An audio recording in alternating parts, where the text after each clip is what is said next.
Ханы Золотой Орды. Глава 1. Волчье семя Борте.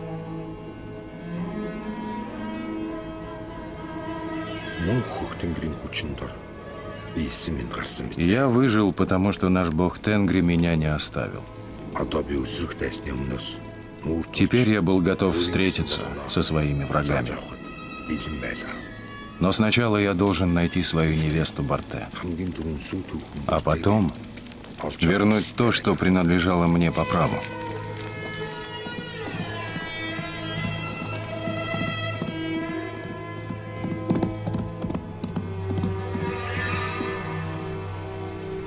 С давних времен кочевники налаживали связи с союзниками при помощи брака. Поэтому вместе со своим сводным братом Белтугеем Темучин отправился на поиски Аила Дайсечена, где жила его невеста Борте. Была ли у него надежда, что по происшествии стольких лет она дождалась его? Сложно сказать. Однако вождь племени Кангерат Дайсечен придерживался строгих порядков. Он сдержал слово, которое дал Исугей-Богатуру. Борте ждала жениха. Узнав об этом, Темучин обрадовался. Он привез ее в свою юрту, где молодожены испытали все радости семейной жизни. Вероятно, именно тогда Темучин осознал, что стал главой семьи, и теперь он должен был заботиться о своих родственниках. С ним в селении жили 5 женщин. Это его жена Борте, мать Уэлун, сестренка Тимулун, а также вдова покойного отца Сачигел и ее старая служанка.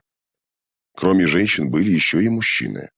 Это сам Темучин, его родные братья Хасар, Кашигун, Тимугео-Чигин и сводный брат Белтугей. Следующим шагом Темучина стала поездка к могущественному правителю кириитов хану Тагарилу, который был женат на старшей сестре Борте.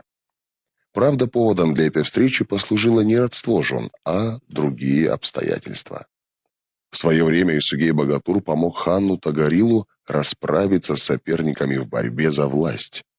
С тех пор они заключили обет Анда, то есть стали названными братьями.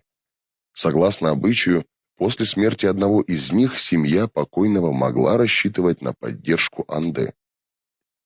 Темучин прибыл к хану Тагарилу вместе с Хасаром и Белтугеем. Правитель кириитов тепло встретил их и даже предложил Темучину возглавить военный отряд. Очевидно, он хотел назначить его десятником в своем войске. Это был низший офицерский чин и больших перспектив не сулил. Темучин отказался.